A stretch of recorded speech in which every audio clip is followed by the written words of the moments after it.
I am Vinnie Todderton, folks. Here we are on the Monday show. And that can only mean one thing.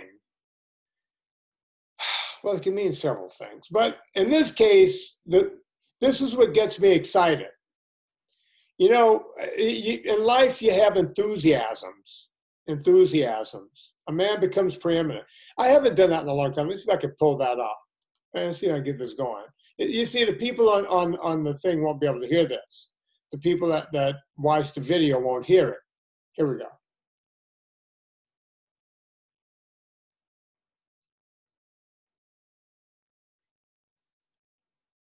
God, I love that movie. Love that movie. You know what else I love? I love the best voice in podcast radio working now. Anytime I hear, but you know, in the early days we used to do that a lot differently. I used to go, she's the best voice in podcast radio. She's got the lungs to match. And then we went away from that because, it was the Me Too. It was long before the Me Too movement. And you can still kind of objectify women. Is the word objectify, Anna? Am I using the right word? Yeah. That was what was happening. Here's the thing, Anna. I was told back in, I'll never forget, I was camping out one day. In about 1993. And the reason I was camping out is I used to do a lot of rock climbing. I'd become somewhat of an average to good rock climber. And I would spend my Saturdays, out on the rocks. And a lot of times we'd go to these other places where you would have to hike in and you're camping out and you're camping for the whole weekend. And one of the guys that I was rock climbing with, his wife was the HR woman, the human resources woman over at Playboy Corporation. Now, you say to yourself, okay, Playboy, what are they selling? They're selling sex. Naked ladies, right? Yeah. Yeah, you got the naked ladies, as they say in the South. Yeah. The rest of the world, they say naked. I mean, they're not selling the ladies. They're selling pictures. They're selling the sizzle. Yeah. Of a naked the bottom lady. line is their business was erections. Yeah. Right? You want to cause male erection. Back in the day, it was Playboy. You had your Penthouse. You had all these different, girly magazines. You could Jugs. Jugs. Remember Jugs? Do they still have Jugs? Yeah, I'm sure. I don't know. What? I just remember Jugs was a big deal with the boys in our class. Somebody got a hold of a Jugs, and it was we got Playboy and Penthouse. And I remember Penthouse was more risque because they showed more bush. Oh, yeah. Penthouse was really risque. Yeah. It was, back in the day, that was like, oh my God, they're really, Playboy was kind of like, yeah, you see some top bush, but the legs were kind of halfway crossed or something. Yeah. And Penthouse, man, oh my God, Bob Guccione. Oh yeah, man, he was showing a little more, I mean, the legs were spread. Yeah, he would show the full Pikachu. Oh yeah. And it was peeking at me. Yeah. Yep. But the HR woman, her husband and I were climbing together a lot. And she would come camping. Sometimes the wives would come on the weekends and the whole thing. And even if they didn't climb, they would like go hiking and stuff while we were, or doing something else. Some of the wives actually climbed. And we were having a conversation one night around the campfire, if you will. And she said, it's encouraged, what you do for a living, it's encouraged that you tell women how they look. That's what we're talking about. It's like, well, she goes, I see when you come into Playboy. The women are like turning around and showing you their asses. By the way, I'm not talking about the Playmates right now. I'm talking about some of the execs I've trained over there. They would turn around, Vinny, come in my office. Look at my ass. Grab this.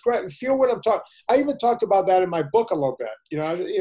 These women would want me to feel their boob jobs. I was surprised when I read that. I mean, it makes sense now that you explain it, but I was always surprised when I read that because I am not somebody who would ask for, so I'm always like, well, that's interesting. But, I guess folks they're okay with that. For lack of a better phrase.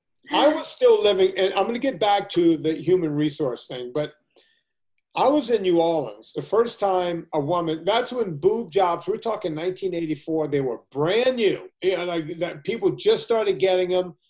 As a matter of fact, it was considered somewhat risque if you got one. It's like, oh, she's got a boob job. You know, we're talking about the deep Right. South, right? Well, She's especially in got the a South, boob job. it wasn't necessarily a thing when I was growing up. Or I knew, like, my best friend's mom had a reconstructive surgery after a full mastectomy. You know what I mean? Like Well, that was one thing. but that's where you would hear about it. You didn't really Right. hear about friends' moms getting boob jobs. It wasn't like a thing. Some of the rich old oil money in New Orleans started getting it, and it was, you know how in the 70s we would go, oh, she's a divorcee, she wants some cock, man. Yeah, she wants to just twirl around on some cock because she's divorced. You know, remember that? That was kind of like a thing, even though there was no truth behind that. Yeah, wasn't that a thing? I mean, I was a child in the 70s, but wasn't it a thing that like the divorcees would like try to steal your husband? Oh yeah, it's like, oh yeah. So Right. in the deep South, husband and wives, if your friend got divorced, They were a you know, pariah. yeah, Like it yeah, was, yeah. yeah. You Yeah, could, like, the totally. dude couldn't, like, all right, here was the deal. All right, let me go back a bit. Because, look, folks, this is part of history, and you wouldn't believe this, but this is how we used to think. Let's say you and your husband there, Lauren, let's say you guys went out with me and Serena in the 70s, Mm-hmm. right? And Serena and me, let's say we broke up. We got a divorce, Right. Well, you would tell Lauren, you would go, honey, you can't hang out with Vinnie anymore. And you would go, why not? He's a good guy. And you would say, well, Vinnie's on the prowl, and I don't want you to start thinking you're on the prowl too. Next thing you know, you're going to come in here and divorce me. And then exactly, like divorce is contagious. Right. And then Lauren would tell you, honey, I don't want you hanging out with Serena anymore. And you go, why in the hell is that? It's like, oh, she's a divorcee. She's going to have men hanging around. Nobody wanted the other person to see how good life was after divorce. Exactly. As the old saying goes. Divorce people were very discriminating. I mean, my mom was a single mom since the time I was 8 months old, and she got a lot of discrimination. She was the only one in our class. You know what they say? You know why divorce is so expensive? You ever hear that, Anna? No. Divorce is expensive because it's worth it. So Anna, that was the 70s. Right. Then you go to the 80s. I'm in New Orleans. Some of this old oil money. Next thing you know, they're getting the tit jobs, right? Yeah. And this is back in the day when they didn't do them as well as they do. I'm grabbing my tits. And they use the dangerous chemical. Well, that they were putting silicone or whatever over the mammary, and sometimes like the nipple, one nipple would be south. Yeah, and the other was little cockeyed. Yeah, you don't know where they're heading. They're going in different directions and the whole thing. And that's when I got a distaste for boob jobs. I'm not a boob job guy. Yeah. Like there were girls I went out with, and we went to dinner. This is back when I was single. And if I detected boob job, you were out. Done. Yeah. Like if someone said, "Hey, blind date, you got to meet my friend." Oh my God! And I go out and they got the boob job. Done. I was done. It's like no second date. I don't like the way they feel, right? But back in the 80s, these women would get them, and the idea was, oh my God, she bolted some tits on. She's ready to roll. She wants to take those puppies for a spin, right? Right. I mean, that was the thought pattern, Anna. Right. I'm not making this shit up. No. So now we're talking Playboy, 1993, 94. Another decade has gone by. 90s, we're switching to saline implants. Things are looking a little more natural. Yeah. But women were, into weightlifting and getting in shape. It was the early days of that. Women finally realized they wouldn't get masculine from lifting weights. And that's how I kind of became Johnny on the spot. I was the guy that knew how to get women in shape and to look good and to get that symmetry. I'd been into weightlifting since the early 70s. So naturally, I'm the guy, right? I become the guy. And this woman said to me in Human Resources, she goes, what you do for a living, if you worked at Playboy, you would be fired on day 2. We would have to just cut you a severance check and go. And I was like, well, why? And she goes, well, you talk to women. She goes, you're almost like you're gay, but you're straight. Right. And I said, well, what does that mean? She goes, well, let's say there's a gay guy in the office, right? And by the way, this is coming from an HR person at Playboy. She goes, let's assume that you are a gay guy working. Andy worked there. So let's say Andy said to another girl, hey, girl, you got it going on today. Because Andy just became a black guy. Hey, girlfriend, you got it going on. Or Andy would go, ooh, looking pretty good in that outfit. Look at him hitting the gym. Look at that butt. They can almost get away with that in the 90s. Right. Straight dude doing that. That wasn't fired, but that was you were being called in and put on notice. But Vinnie at Playboy, who didn't work for Playboy, I know you got a funny look on your face. Because it seems weird that a company in the 90s was aware of this because they were already having a meeting. But I feel like Playboy had to be hyper sensitive to it because of what the product was that they're selling. So they might have been ahead of the sexual harassment curve more so than others because I bet there's a lot of companies in the 90s who didn't give a rat's ass about that kind of thing. Oh, I'm sure there wasn't. But I could tell you, I asked several people that I said, is it just me or are there more gays working at Playboy than anywhere else? And they went, well, it's not talked about, but they like to hire more gay men than anything else because at least they're not going to want to sample the product. But yeah, that was never thought about that. That's interesting. Yeah. I don't know if that was true or not, but that was the consensus was, yeah, they don't want these guys sampling the product. That was the word on the Playboy street? Oh, yeah. Oh, yeah. By the way, Megan. Yes. It looks like my light is low. Can you go and hit that light up? He needs his key light. Yeah. I'm looking like I'm in the dark here or something, right? If Megan would lean in with a powder puff on your face, that would make my day. Just like get rid of that shine. All right. Never mind, Anna. I thought. Yeah, I've been sweating all day. I've been on my thing. I've been working out.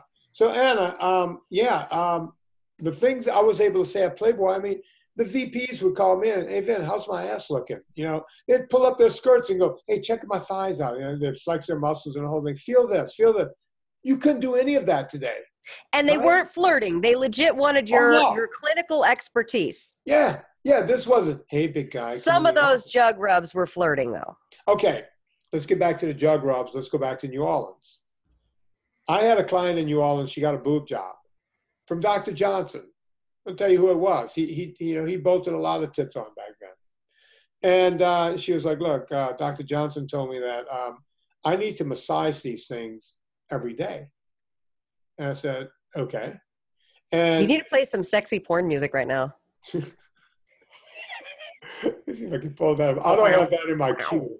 Let's see. Porn music.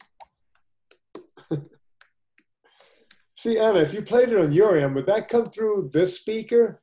Not unless I shared screen. You would have to share a screen with that even? Yeah. Really? Isn't that sad? Get it together, Zoom. All right, let's see. 80s porn music. Since it was the 80s, let's go with that. Really? Yeah, okay, I'll proceed. Should share screen. Okay. So this client, let's call her Mimi, because that may or may not have been her name. It probably was. Okay. Uh-huh. Mimi said to me back in 84, she goes, listen, I just got these tits. And the doctor said that they need to be massaged or they will get, the scar tissue, oh yeah, now it's kicking in. The scar tissue will, let me turn it down a little bit. There we go. The scar tissue will come in and just, make them hard, right? Mm-hmm. And I was like, okay. So what do you want me to do? She goes, well, look, it's hard for me to kind of just rub. And she goes, they got to be rubbed a certain way. And I was like, this is definitely the start of a porn. And I'm like, it was just like that. So like the first 10 minutes of our workout, 3 days a week, I would go in. And by the way, she had no problem just ripping it off. And by the way. Oh, you rubbed her naked titties. Oh, she would rip the shirt off. And when she first got them, she was like, look. And she would do that. And I would go, all right, those are nice. I'm in. Yeah. And, her nanny was there. Her English nanny was there. And the door was open to the with gym. The kids? No, the kids were like off at school. The nanny would come back from school. And it was the weirdest goddamn thing where she just didn't want me doing this.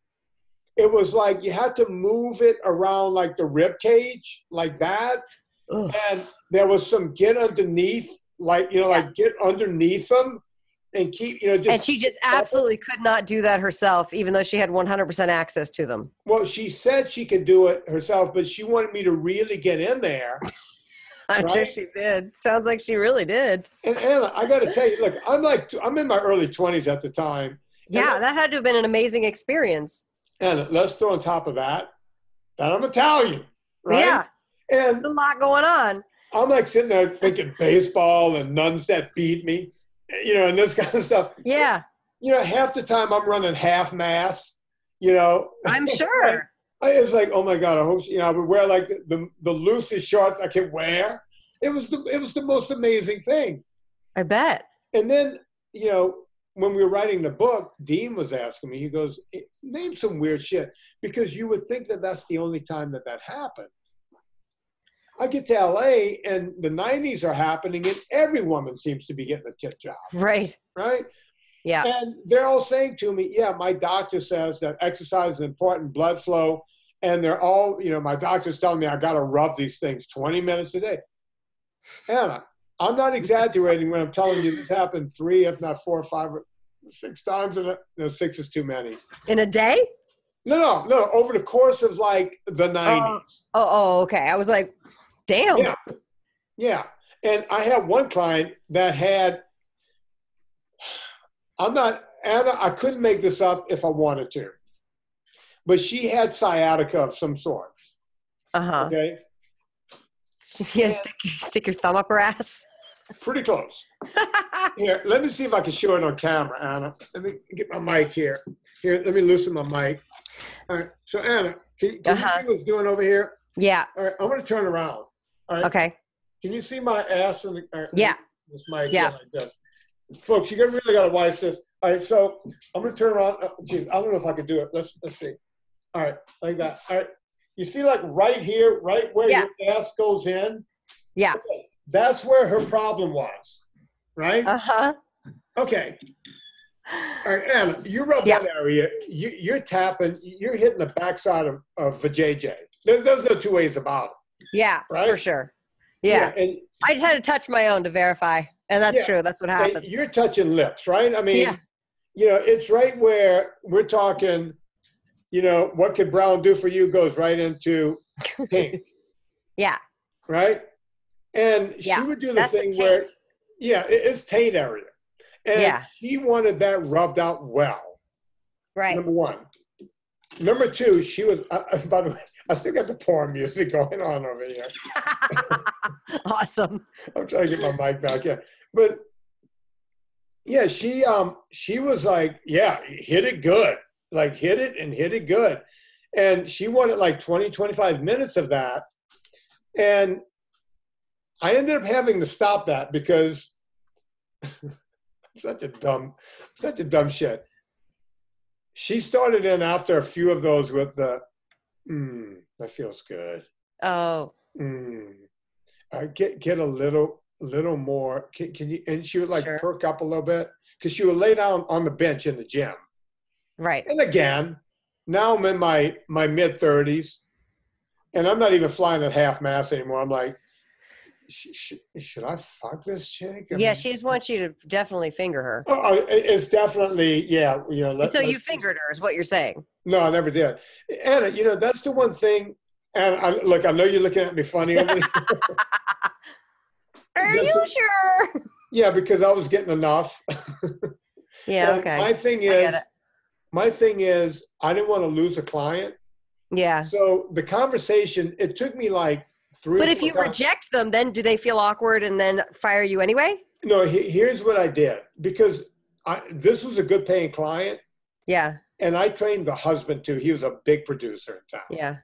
And his name was Steven Spielberg. Yeah. His name was, I don't want to say his name, but his name was Even Wilberg or something. No. But it was one of these guys, this is like this is like trophy wife number 3 or 4. Right? You know the deal, right? I keep having to cough. Mm-hmm. I can't even take this porn music anymore. Turn it off. So this is wife 3 or 4, right? And I'm like sitting there going, how do I do this? Because if I'm losing both of these clients, I'm training him 4 days a week. I'm training her 3 or 4 days a week. Right. At a couple of $100 a pop. this is going to be a big loss, right? Yeah. So I said to her, I said, look, I got to be honest with you. If this is bothering you that much, you need to go see a doctor. You need to go, this is beyond what I can do. And Right. I think she realized at this point, I better just go fuck the pool boy because this guy's not in. Right. You know, but I've always kept my business like that. I never wanted to smart. get into, yeah. It was, and I got to tell you, it was one of those cases when I think back on it, because, you know, sometimes when you put stuff in your spank bank, Mm-hmm. that was in my spank bank. As a matter of fact, I might pull it out of the spank bank again tonight. But you know how, I don't know how most people's spank bank works, but the way mine works is I take real scenarios that either happened or could have happened.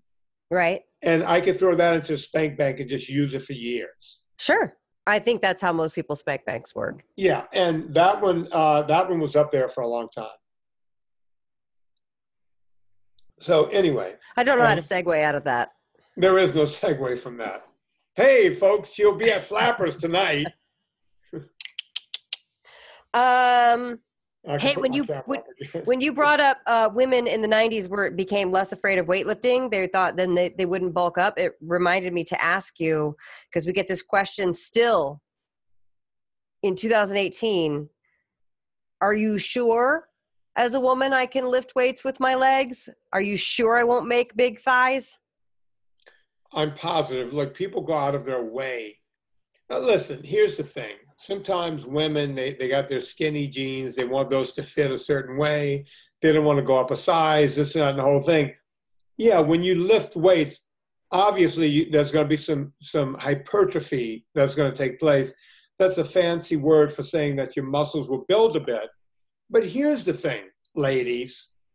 Ladies. Would you rather have some good lean muscle mass and have your ass right around where it was when you were 18? Or would you prefer to have a flabby body that would keep you in that size 2? I would rather, look, personally, if I went up to a size 4, but it was all tight and nothing was jiggling, that's where I would be happy. Yeah. Right? So, yeah, you know, that's never made sense to me when I go, oh, I don't want to gain any weight, but I want to tighten up a little bit. Okay, you want to tighten up? This is how you tighten up, right? But nobody is interested in that part of it. Does that make sense? Yeah. Sorry, my nose is itchy. I'm like having allergies while we're doing this. So I know the answer to this, but I'm being devil's advocate asking questions about weightlifting. Right. For women, weightlifting, I guess, here's where I'm going. People get very obsessed with cardio because they want to lose more fat. Right. That they might not make time for the regular weightlifting strength sessions, right? Sure. And by the way, you lose some fat doing anaerobic exercise too. But when people, I just want to be clear, when people say, what's the optimal way? If I'm going to use exercise to help me at all, nothing will outdo zone 1 and zone 2, preferably zone 2 aerobics. But okay. For fat loss.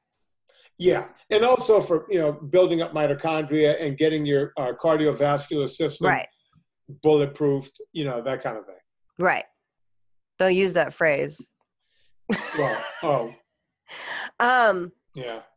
So, okay. So then strength training, let's say 3 days a week, then people, is that what you're talking about? Like that skinny fat? Is that what that phrase means? Like they're very thin, maybe a size 0 or size 2, but then they don't have the tone of weightlifting. Look, I've trained a lot of women that are size 0, size 2. And when they strip down to show me what they got doing, it's like, ugh, Jesus. You know, yeah, there's no muscle tone. There's nothing. It's not good looking. They got I call it the frog ass. Like if you put a frog up on his hind legs, they got no ass. Right. Yeah. No, you don't want that. You want to have something that looks like something. Yeah. So Jason asks, is push/pull/leg rotation the most effective way for a non-bodybuilder to use weights, compound movements and such? Sounds like a lot to unpack in that question, but I figured I would just throw it out there and let you. Yeah, look, I've talked about this several times on the show. Compound movements are, you know, the only thing that's going to actually put on big time weight. Now, I know a lot of these bodybuilding guys go, hey, bro, do some leg extensions, some leg curls. Fucking A. Yeah, that's where I'm at. Fucking A. Yeah, I do my curls, my biceps, my hamstring. Yeah. Here's the thing, Anna. And look, I have the video where I can show it now, right? So if you, I'm going to take an arm that we can see. Right? Okay. I'm going to just take my left arm. Okay. All right. I'm going to use that as an example. So if you do your left arm, right, and you do a curl, basically you're working this muscle. You're working your bicep, right? So that's it. You're working you're working your bicep. Look at Anna with the curl. Look at that. Nope. One gun. She's giving me the one gun salute. So when you do that, you're working one muscle, right? You're just working from Actually, here. I don't have that too badly. No, you don't. And are you paying attention to what I'm talking about? No, I'm looking at myself in the camera. Yeah. So when you do an arm curl, you're just curling the arm and you're just doing that, right? You do that all day long. But if you do a lat pull, right? Now you have your arms up and you pull out. You see, you're working. You can see the different sizes in my arms from that arm. Oh, yeah. You're working the bicep, right? Mm-hmm. You're also working the lat. You're working all of the lats. That goes all the way down through your back. All of the stabilizer muscles, all the force coupling muscles around that in your scapulae, the levator scapulae, the teres, the teres majors and minors in the front. Your shoulders become stabilizers. Your traps become stabilizers. It's a compound movement. You're working everything. Do you do a lat pull to the front of you, or do you do it behind your? Always pull it to the front. To the front, There's no reason to pull it to the back. But I see some guys lay in the gym and they're like laying like way far back and going like, ugh. That's fine too, Anna. That's fine? Yeah, because you see, instead of going like this. I was always curious about that. Why is this, Anna? When you're sitting straight up and you do it, that's one angle, right? When you're back, it's like doing a high low movement. So you're going to be working the top part of your back pretty good.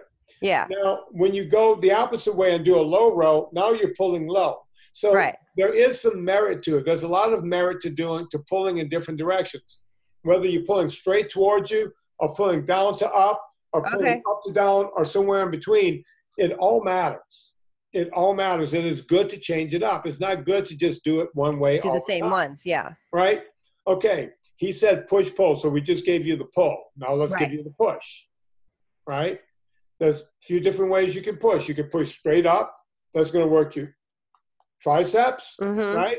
So if you're pushing straight up, it's going to work that's the shoulder press. Arnold's, right? Right. And shoulder press, this kind of thing, right? And folks, by the way, if you want to see what we're doing in the camera, you can go to Vinnie Tortori's YouTube, because now these Monday shows are on YouTube and Anna is looking into a camera and we're demonstrating it. Right. So the people who are watching it on YouTube can see it. Okay.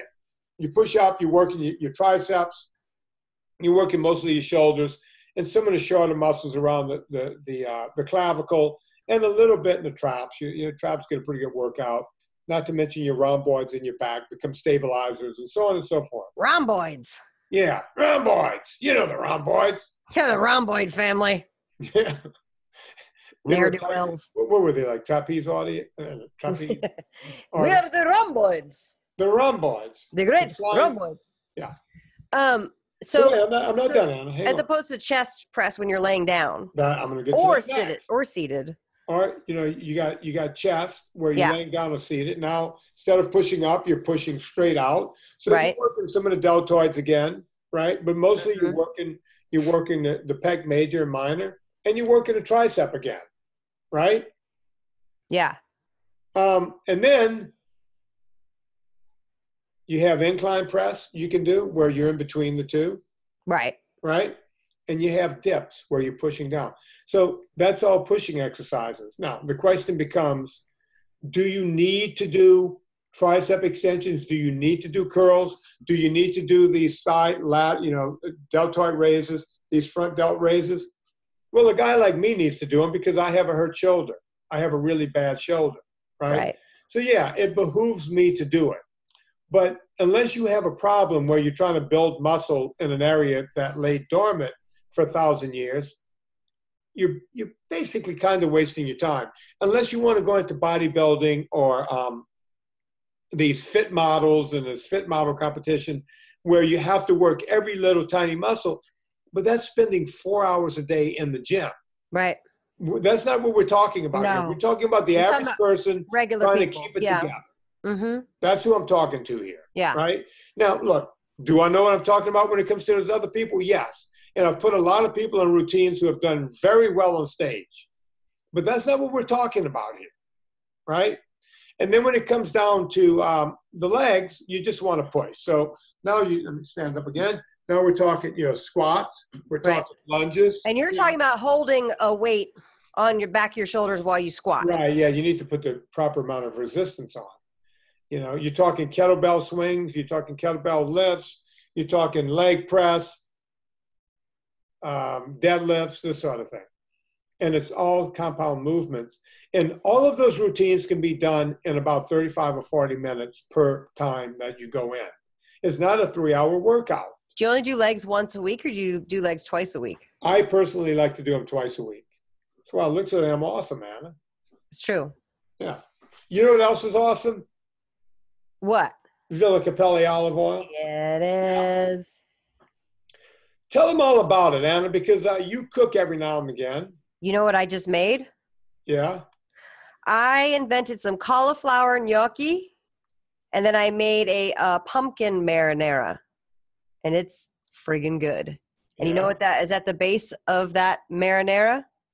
Villa Cappelli olive oil. Yeah, it is. It's really good. Oh, yeah. It's real good. Villa Cappelli is the best olive oil on the planet. For those of you who are new to this podcast, guess what? The olive oil you're buying at the grocery store is cut with garbage. Yep. It's cut with trash. In America, that's called trash oil. Yep. Right? That's right. It's cut.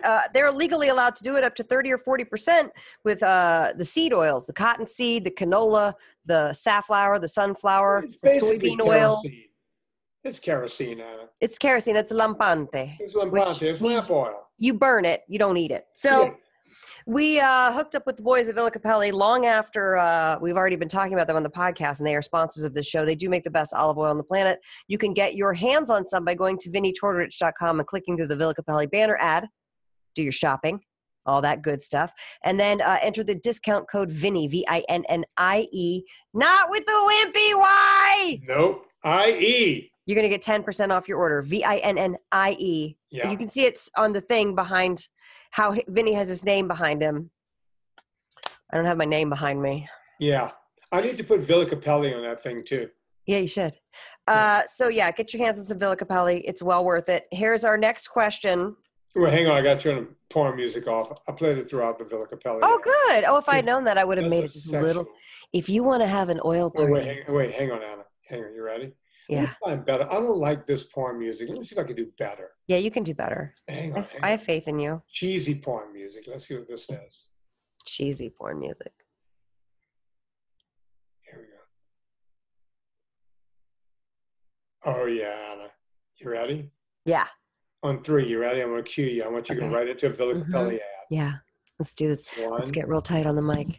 Get in close. Getting in real close. Roll on that mic. Get in there tight. You ready? That's right. 1, 2, 3. Are you in the mood for an oil party? Who isn't? If you call 1-900-OIL-PARTY, you can get Villa Cappelli oil. You don't want Lampante. Do you want that on your body? You don't want nasty oils touching your beautiful, silky, smooth, soft skin. You want Villa Cappelli on your skin.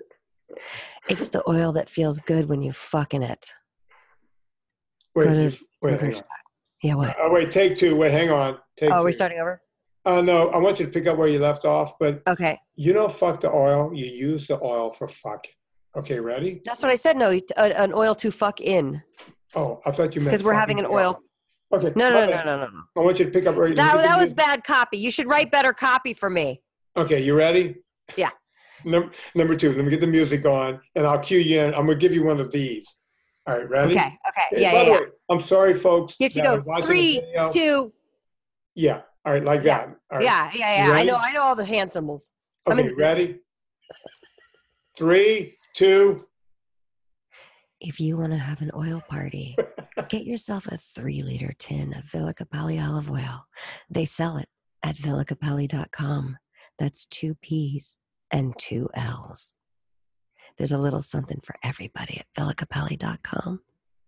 Get a 3-liter tin, pour it all over a tarp on your floor, then pour your dinner on your floor and eat your dinner off the floor, and then have sex. Consensual sex between adults. That's all I got. Anna, you know what I love? What? As soon as you said between adults, the really, really bad saxophone kicked in, the alto. It was perfect. Oh, damn. Anna, I'm so pissed I can't hear it. Yeah, you nailed it. And by the way, Anna. Not on purpose. Anna, I think we have a new bit. Every time we do the Monday show, we have to do. Oh, Paul's going to love it. Yeah. We got to do this character every time. Okay. For the next month. I have to cough. Okay, so when we do the next show, remind me, we're doing, really, really bad, cheesy porn music. Okay. Okay, are we ready for the next question? Remember, we have to keep these shows tight because we are on a schedule. Yes, go on. Jeff asks, what app do you use with your HR monitor, your heart rate monitor? I would love one that alerts me if I fall out of zone 2. Thanks. But by the way, Jeff, many people don't say thanks. So it's nice that you actually said thank you. Actually, I remember answering this question. You did, but now you're going to answer for the podcast audience. Anna, let's see how good I am. I'm going to answer it the same way I answered. Can you believe with all the tweeting I do, I remember the ones I write? Right. Yes. Right. I said to Jeff, don't use a fucking app. But I didn't say fucking because there's only so many words you could use in Twitter. Right. What do you use an app for? If you feel that you're getting out of zone 2, look down and see where you are. And go, oh, look, I'm going out, and just slow down a bit. That's what I do. You don't need an app. Folks, hang on, Anna. Now I'm pissed. We don't need an app for everything in this world. I got through life more than quite well so far at 55 years. Yeah.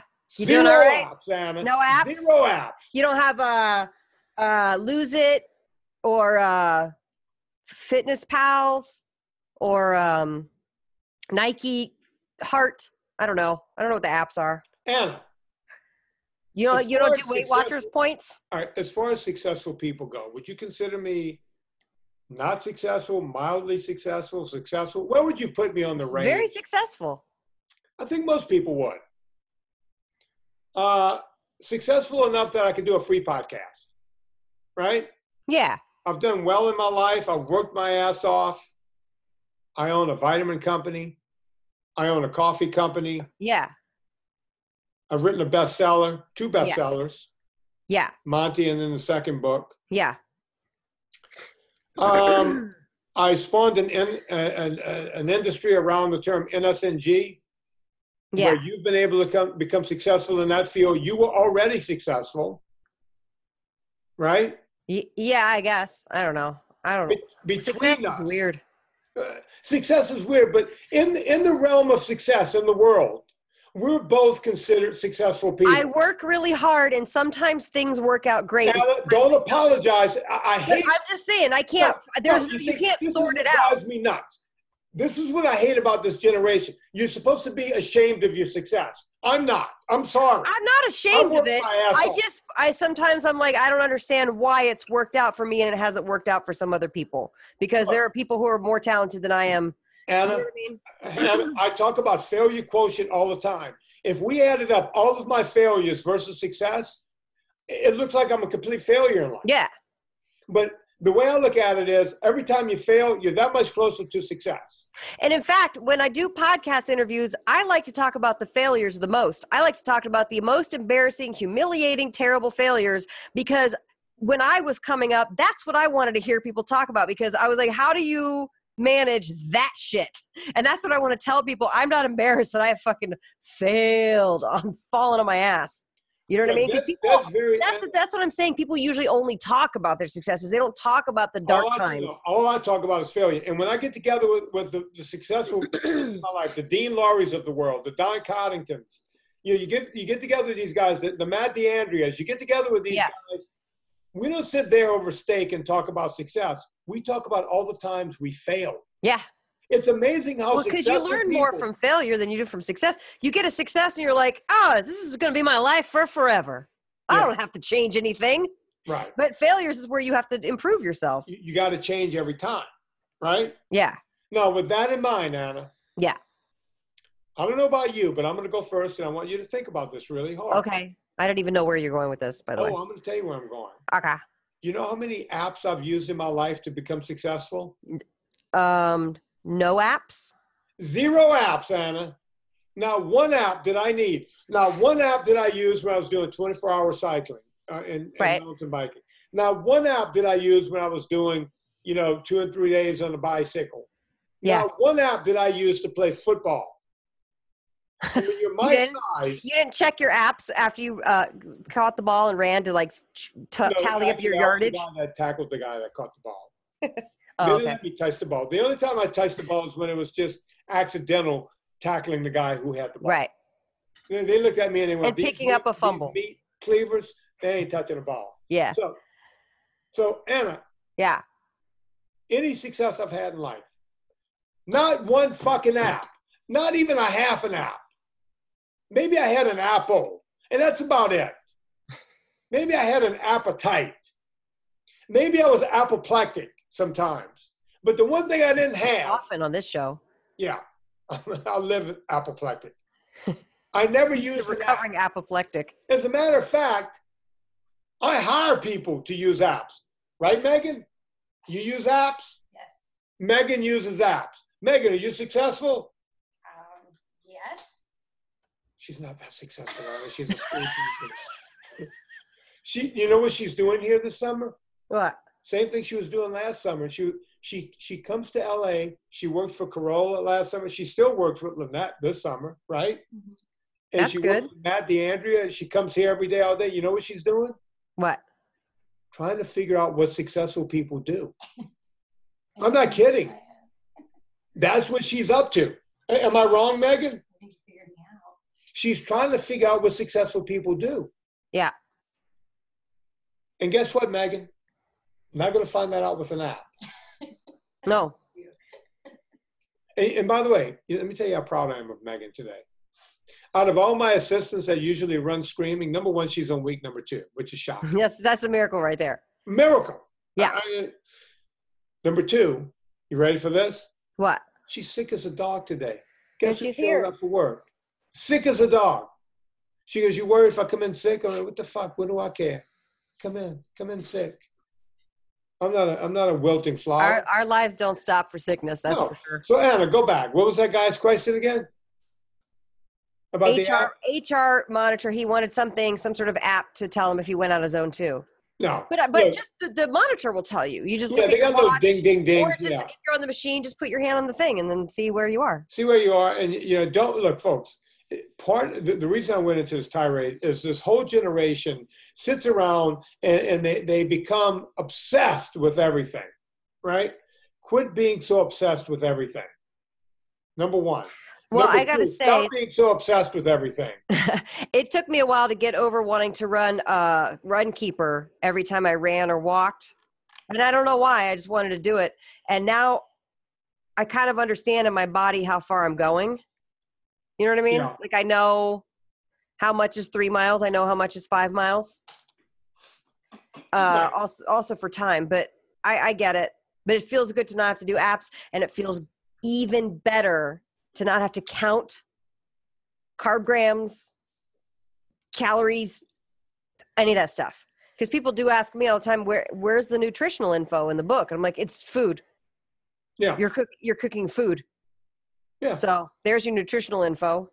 If you're dying to know, you can copy and paste the recipe into like a million databases on the internet, and it'll tell you exactly everything.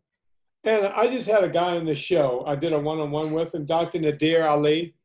Yeah. this guy, Indian doctor, he's born in India, but he's a cardiologist in Houston or somewhere around there. He's out of Baylor. This guy was amazing. I can't wait to put that podcast out. I just can't wait. When's it come out? Friday? Probably a few weeks after this show, because I have a lot of the Friday shows built up. I was so impressed with that guy. He's coming back on. I couldn't even get to half of what I wanted to talk to him about. But we talked about a lot of this, this kind of thing where people, this generation where everything has to be perfected. Doesn't have to be perfected. Doesn't have to be that. Look, if you're always, look, I believe in striving for perfection, but just being mired with, right. Trying to figure it out is not where you want to be. People go, oh, well, I was supposed to do this, but so what did you do? I did nothing. Why? Well, because I was scared to do it wrong. We have a generation of kids that do that, Anna. It drives me crazy. Oh, right? I would say my generation has the same thing, and your generation has the same thing. People are stymied by fear. I think it's a very that's what separates the wheat from the chaff, because fear is it's a really big thing. And also, if you strive for perfection, but you work in any sort of creative profession, those two can't really coexist. You can't really write a bunch of jokes in the same mindset that is, I have to be perfect. You know what I mean? You can't write from when you're in editing mindset and vice versa. Right. Anyway, that's my diatribe. You want to answer another question? Yeah, go on. Will asks, and we get asked this question all the time, which is why I'm choosing it. What MCT oil do you recommend? Coconut oil. There you go. Here's the thing. Coconut oil is perfect the way it is. You don't need a refined MCT oil. By the way, if you use refined MCT oils, which is made from usually coconut oil, if not palm oil, it's so refined that it can, number one, upset your stomach and either cause you to throw up or definitely give you the squirts. And I'm talking about the squirts. Sharting, I believe. You will shart yourself. You will, it's unsharting believable. And people ask me, which brand do I use? Generally Trader Joe's, because it's cheap and it's right down the street from my house. I personally like to use the one that's a little more refined and doesn't have the coconut scent, because the coconut scent kind of makes me nauseous. Does it really? I don't like it. I love it. I know. Some people do. And Serena uses it in the shower. She bought a big tub of it one time at what do you call that place where everyone goes where you get the tub of everything? Costco. Costco. I stopped my Costco membership. I can't. It's too much anxiety for me. Really? I don't. I don't do the shopping, so wherever she wants to go, it's fine. Not doing it. But she bought the big vat and she put it in the shower. I said, what are you doing? You eating this shit in the shower? And she goes, no, Bob. Oh, I put it in my elbows. Oh, I put it on my tits. Oh, I put it everywhere. So, yeah, Serena loves this stuff. She puts it all over everything.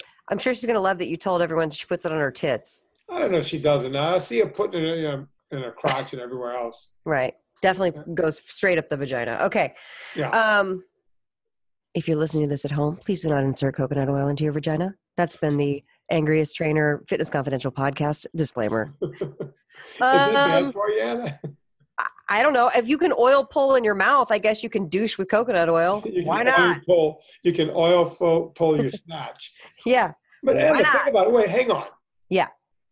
Women use all kinds of lubes, and whenever you got the condom on with the guys, there's some kind of petroleum stuff on that, right? Oh, coconut oil hand jobs, I'm sure, are definitely the way to go, right? Wait, hang on. Let me get my music back.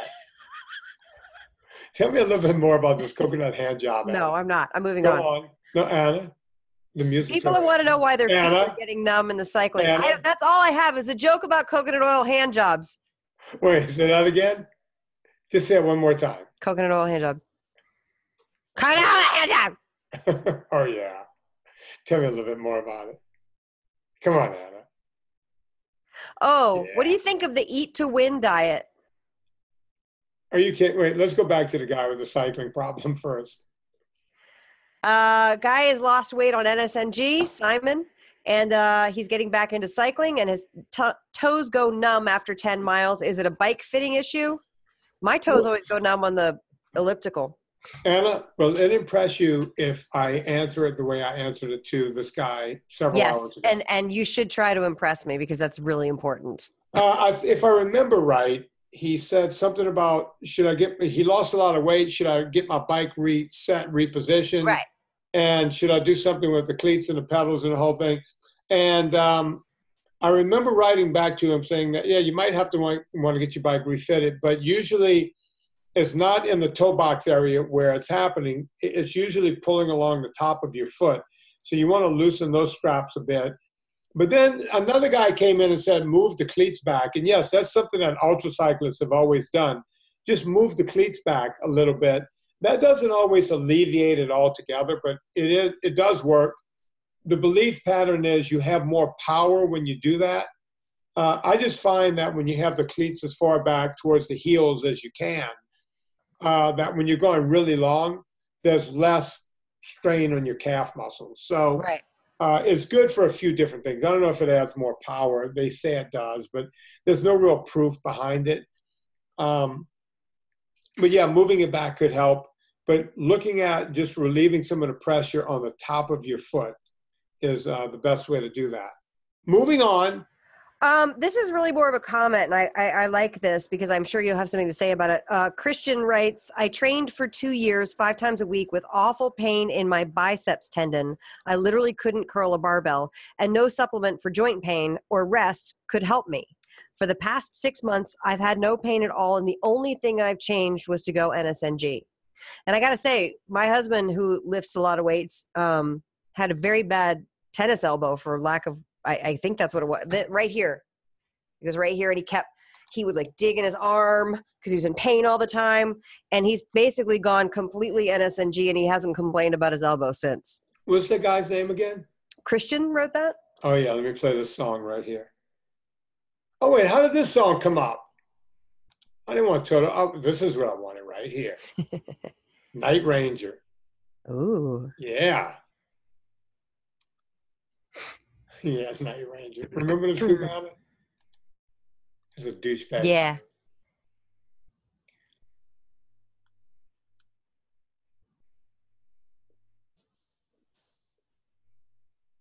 What the fuck does this song even mean?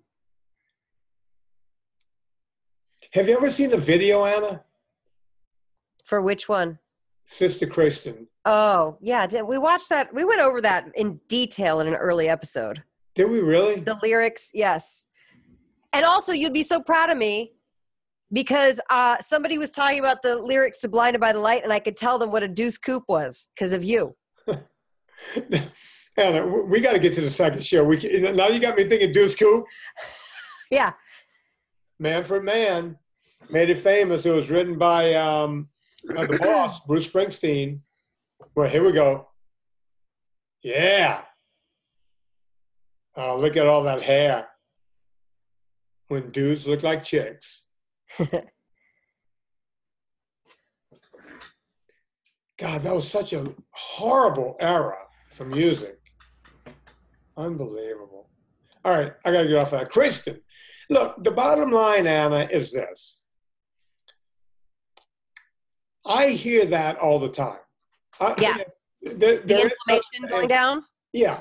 People are going, oh, you don't understand, man. Crohn's disease. I'm on 5 medications. Da, da, da, da. Now, they still have Crohn's disease. They go NSNG and they'll write to me and go, I don't have any more Crohn's disease. Yeah. Yeah, you still have it. And if you go back to eating like crap. You just are not having flare-ups. Yeah. Right. Same thing with, any of the autoimmune diseases. Oh, we've heard it with fibromyalgia, lupus. Oh, yeah. Yeah. I have a lupus client. We talked about it in my book. Yeah. Yeah. All of it goes away. And, we had Pearl Mutter on the show, talked about that. It doesn't go away. It just, the flare-ups don't occur. Look, I just want to be clear because you can right. get in trouble You with that. You still have a situation. Yeah. But a situation without any kind of, symptoms, do you really have a situation at that point? Well, I always tell people NSNG is like the bare minimum. If you have autoimmune, it's it's like the foundation, and then you can tweak it with it, whether you do the dairy or the lentils or some people can't have the nightshade, whatever. Yeah. Autoimmune, but like it's a bare minimum. Like there's no turning back. Yeah. Bottom line. So, yeah, and people say all the time, you go, man, I had a shoulder problem, an elbow problem. Oh, we talked about it with my own shoulder. They told me I'd be 6 months on drugs and medication. On 11, I stopped all medication. Doctor was like, you don't have to be a hero. I was like, Doc, I can handle this. Now, I remember my 2 lumpectomies, the first one in 2008, I was knocked on my ass. And then the last one in 2015, I went to an audition that afternoon. Crazy, and right? The first one was done by a plastic surgeon oncologist who barely made an incision, and I was devastated. The second one was not. And it was a much rougher surgery the way she did it, and I went to an audition that afternoon. Amazing. Yeah. We hear this stuff all the time, and people go, well, why don't you sell this diet? It's like, there's nothing to sell. I'm just trying to help people. That's what we're doing here. Oh, by the way, I feel like I should clarify. Neither times I had breast cancer. Both times it was they found a lump and they're like, we should take it out. And then they biopsy it and it's totally fine. I'm sure that's happened to a lot of women out there who have lumpy boobies. Yeah, my mom said that a few times. Yeah. Yeah. But she's got to be careful because her mom died of breast cancer. Oh, yeah. Yeah. I did the 23andMe and they just now, maybe like a few months ago, released what's it called? The BRCA? Yeah, the BRCA gene test. Yeah, they finally released that, and I don't have the BRCA gene, which is great. Amazing, good. But that was worth doing the 23andMe to find out stuff like that. Did you ever get that guy, Dr. Anthony J, to read your 23andMe to see who you are and what you are? No, who's Anthony J? He's a guy I've had on my Friday show a few times. He can look at your test. You got to send him like the original test. Yes. And he can tell you all kinds of shit about you. Like download the raw data, the CSV file. Anna, here's what we do. Let's bring him on to this show, but first we got to get you. Did he do yours? Yeah. What did he say? Like all kinds of weird. You're a greasy guinea? Is that what he said? Well, no, we knew that from the basic and Oh yeah. 23andMe. He goes, things like, you ever feel like you need extra salt all the time, extra water? I go, yeah. Oh, that's you. Yeah, because of this, that, and the other thing. He goes, you ever, he goes, by the way, you're an aerobic animal. He goes, you're off the chart. He knows I'm an aerobic athlete, but he was like, yeah, that's your predisposition. You could just go all day and all night. He's like, well, yeah, I know that. That's amazing. The weird part is I was able to train myself into being an anaerobic athlete when I played football. Yeah. So, so it doesn't mean that because you're one thing that you can't do something else. And I was able to do that. That's cool. Yeah, I want to talk to him. I have my raw data.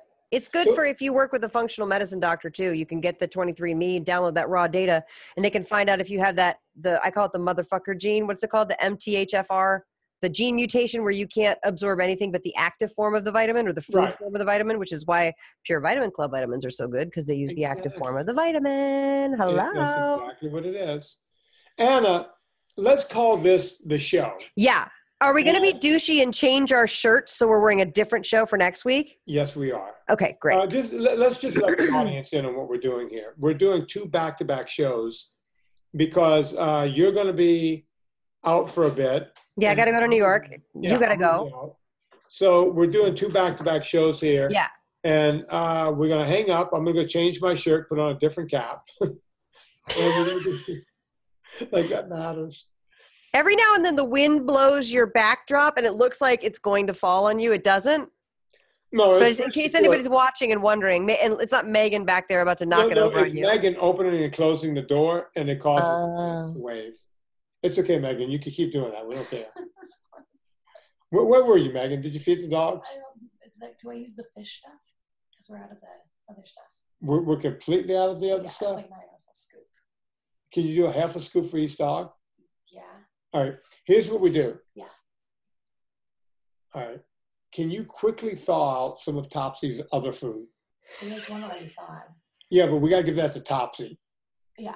So you want to Tops. Why don't I just run to the store and get you pet food? Do you know what we get? No.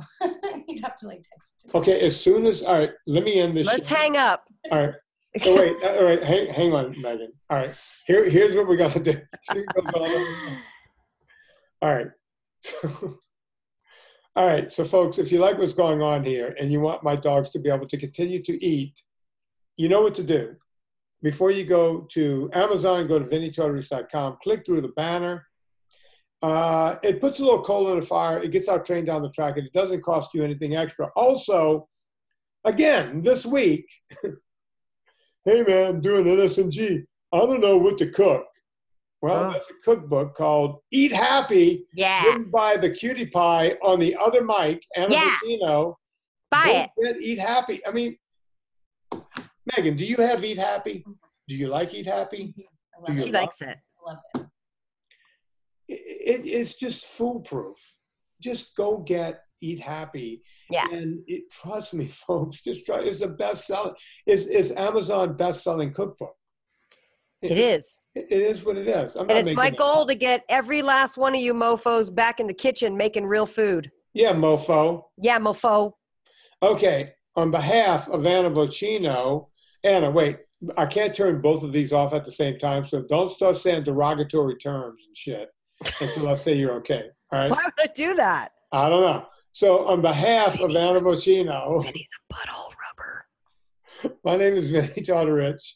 Put life into living and do it with a little sister Kristen. The song is so bad, Anna.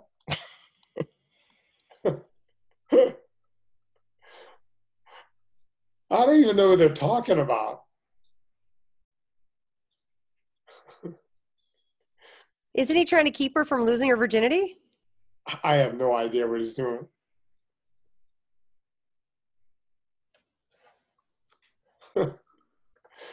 This is the worst video ever. God, I can't even do it. All right, Anna. See you on the next show. All right, bye. Bye-bye.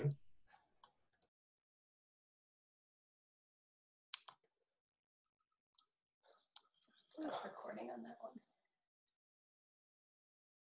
Right here.